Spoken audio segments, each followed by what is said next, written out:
안녕하세요. 이상로의 템템105입니다. 오후장의 흐름과 주목할 종목들 한눈에 살펴보시죠. 오늘 이상로 파트너입니다. 어서 오세요. 네, 반갑습니다. 네, 반갑습니다. 음전한 코스피는 12시부터 상승 전환에 성공한 모습이고요. 코스닥은 상승세 굳건하게 키워나가고 있습니다. 오후장에도 이런 흐름 계속되면 좋을 텐데 이런 오후장에서 매매에 성공하는 키워드를 오늘부터 알려주신다면서요. 우리가 이제 전일 같은 경우에는 코스피보다는 코스닥이 좀 더 강세를 좀 보이는 그런 시장이었다면, 자, 오늘 오후장 켜를 잡은다면 시장을 주도하는 기대감. 이렇게 말씀 좀 드리고 싶습니다. 전일 우리가 이제 반도체라든지 어떻게 보면 실적과 연관될 수 있는 기업들에 대한 강세가 나타나는 시장이었고, 오늘은 이제 주로 움직이는 종목군들이 STO 관련된 기업들, 또는 이제 가상화폐가 들썩거리면서 움직이는 이런 가상화폐 관련주들이 움직이고 있는 시장의 분위기입니다. 말 그대로 시장에 대한, 그리고 또 초전도체까지도 오늘 시장에서 상당히 강세를 좀 보이는 과정들인데, 더 잘 될 거야, 더 좋아질 거야, 새로운 기술이 열릴 거야, 이런 기대감이 시장을 압도하는 그런 양상들이 나타나고 있다고 보고, 그래서 오늘 오후장 같은 경우에도 충분히 시장을 주도하는 기대감에 대해서 우리가 좀 더 관심을 가져야 될 때다라는 말씀까지 함께 드리겠습니다. 네, 정말로 뭐 STO라든지 아니면 뭐 초전도체라든지 네. 과거 뭐 실적이 좋았던 기업보다는 미래 그렇죠. 성장성을 네, 많은 종목들이 떠오르는 오늘 시장입니다. 그런 기대감 때문일까요? 그동안 주가가 도저히 좀 힘을 내지 못했던 화장품주가 오늘 강세를 보이는 모습이죠. 네, 이제 같은 기대감인데 화장품주들 같은 경우에는 다른 기대감인가요? 더 이상 나빠지지는 않을 거야. 그럼. 이제 이미 뭐 최악은 지났잖아, 이런 느낌이 좀 강하다라고 좀 보는 입장입니다. 우리가 이제 코로나19를 거치면서 화장품주들에 대한 실적 악재가 상당 부분 나타났었고, 마찬가지로 이제 중국과에 대한 무역이 감소하면서 그런 악재들이 지금 현재는 이제 대미 무역에 대한 증가, 그리고 대일 무역에 대한 증가로 인해서 화장품주를 다시 한 번 더 볼 수 있다는 관점이 지금 시장에 대한 반등을 이끄는 모멘텀이라고 판단할 수 있을 것 같고, 우리 LG생활건강을 보유하고 계시면서 마음고생하시는 분들 많으실 것 같습니다. 그만큼 꾸준하게 하락하는 모습들이 나타났지만 오늘에 대한 반등은 이상로가 바라볼 때는 상당히 의미를 둘 수 있는 반등이다라는 말씀을 좀 드리고 싶고요. 추가적으로 본다면 이 LG생활건강이 이번에 결산 실적을 발표했는데 그 결산 실적이 PER 밴드로 본다면 약 10배 정도 되는 수준입니다. 우리가 화장품주들 같은 경우에는 흔히 PER 밴드를 약 25배에서 30배 정도, 유통업종이 그 정도 매겨집니다.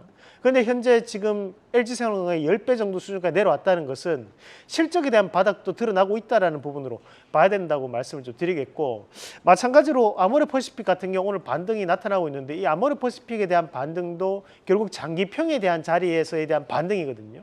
결국 단기간에 많이 하락을 했기 때문에 그 자리에 대한 부분 자체에서 지지를 밟고 다시 한 번 더 반등을 나타낼 수 있는 구간까지 내려왔다고 보고, 우리가 OEM 관련된 기업 바로 코스맥스 정도는 반드시 알고 하자는 말씀도 함께 드리도록 하겠습니다. 네, 더 이상 나빠질 게 없다는 기대가 있는 화장품주, 오늘의 반등은 좀 의미 있는 반등이라는 말씀까지 해주셨습니다. 두 번째 체크 포인트는 역시나 STO 관련주죠. 비트코인이 7천만 원을 장중에 돌파를 했다면서요. 네, 맞습니다.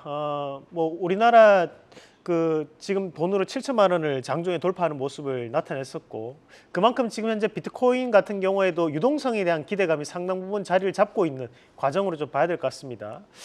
그래서 지금 이제 비트코인 ETF에 대한 승인 이후로도 주가는 이제 선반영이 됐다라는 이슈로 인해서 주가가 한번 빠졌다가 지금 다시 한번 더 탄력 있게 움직이는 모습들인데, 비트코인에 대한 현물 ETF도 각 나라별로 승인될 수 있다는 기대감도 시장에 자리를 잡고 있는 것으로 판단을 할 수 있겠습니다. 그래서 이는 비트코인 관련해서 우리가 지분을 보유하고 있는 기업, 흔히 이제 국내에서는 빗썸이라는 거래소하고 하나가 이제 우리가 업비트라는 거래소가 가장 유명합니다.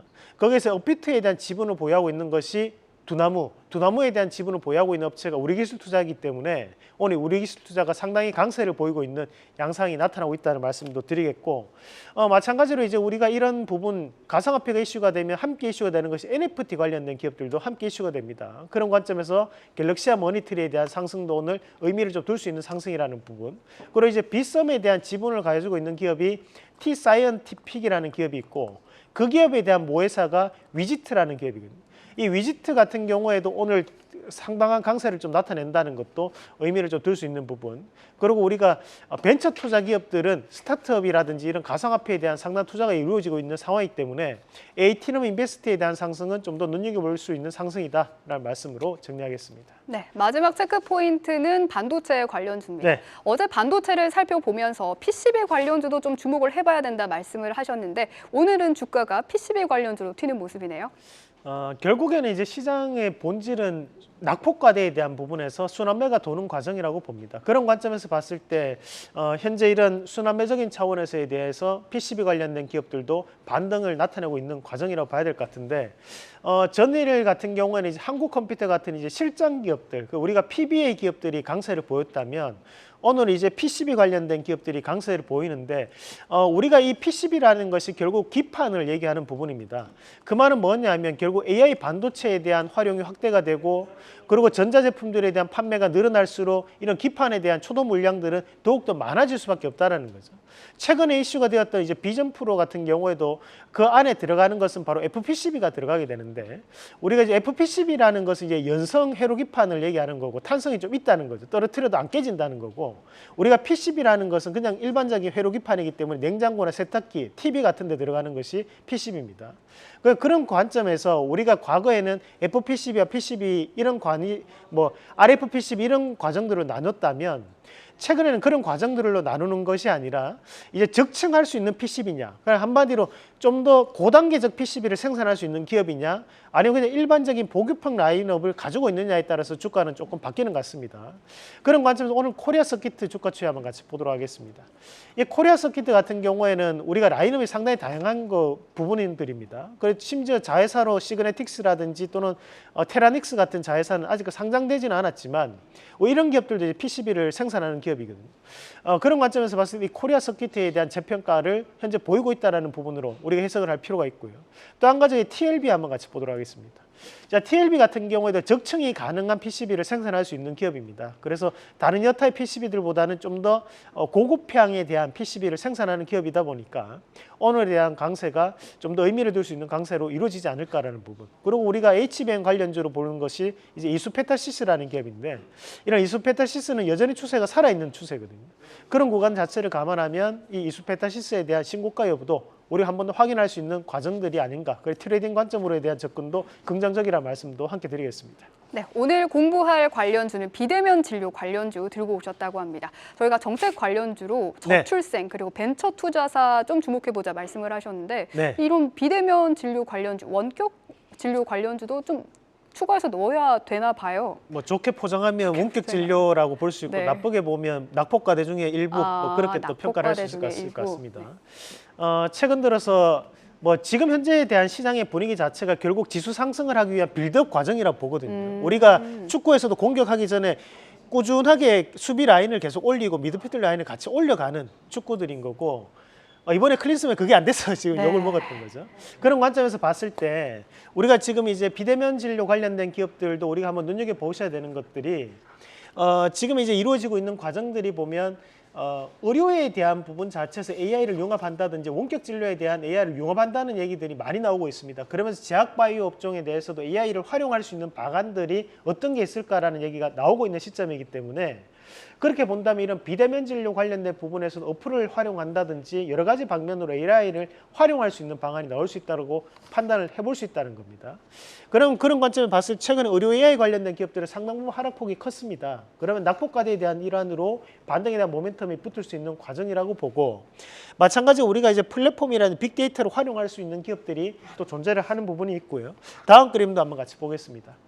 우리가 과거에 원격 진료라고 했을 때 움직이는 종목군들이 한 요 정도가 이제 빅5 관련된 기업들이 될 수 있습니다. 그래서 보면 비트컴퓨터나 유비케어, 인성정보, 인피니티 헬스케어, 그리고 솔몬 같은 기업들은 과거부터 원격 진료 관련해서 이슈가 나오는 기업들이기 때문에 요 정도는 반드시 알고 가자. 그리고 이제 조지자동화 관련해서 JVM 이런 것들 실적도 대단히 좋은 실적을 발표를 했습니다. 이 정도는 알고 두시면 좋겠다는 말씀도 함께 드리겠습니다. 네, 정책 기대감에 더해서 낙폭과대 측면으로 또 주목할 가치가 있는 비대면 진료 관련주 살펴봤습니다. 그래서 오늘의 원픽은요? 여기서 이제 본다면 우리가 일단은 테마성에 대한 움직임을 보일 수 있기 때문에 좀 더 테마성이 좀 강한 종목으로 볼 수 있는 인성정보 한번 같이 보도록 하겠습니다. 인성정보 같은 경우에는 건강관리 어플을 지금 현재 출시를 하고 지금 현재 운영 중인 기업입니다. 그렇기 때문에 최근에 AI를 활용한 방안이 나올 것이라는 기대감에 주가가 한 번씩 들썩거리는 모습들이 나타났던 부분이었고, 마찬가지로 이제 글로벌 비대면 진료는 현재 확대가 되고 있습니다. 미국뿐만이 아니라 일본, 중국 같은 경우에도 비대면 진료가 상당 부분 확대된 것들을 감안해서 봤을 때 우리나라에서에 대한 부분은 또 지금 현재 정부가 외치고 있는 것은 규제 완화라는 부분, 그리고 이게 아이러니한 것이 사회적인 측면으로 가면 우리가 이 의사 파업 관련된 이슈가 나타났을 때마다 들썩거리는 것 중에 한 군데가 또 원격 진료거든요. 그래서 그런 관점도 한번 같이 본다면 지금 과정이 한 번에 대한 변화가 나올 수 있는 과정이 아닐까, 그렇게 좀 더 추정을 한번 해보겠고, 1차적인 목표가는 4,350원, 그 손절가는 3,580원 제시해 드리겠습니다. 네, 오늘의 원픽은 인성정보입니다. 오늘 말씀 여기까지 듣겠습니다. 고맙습니다.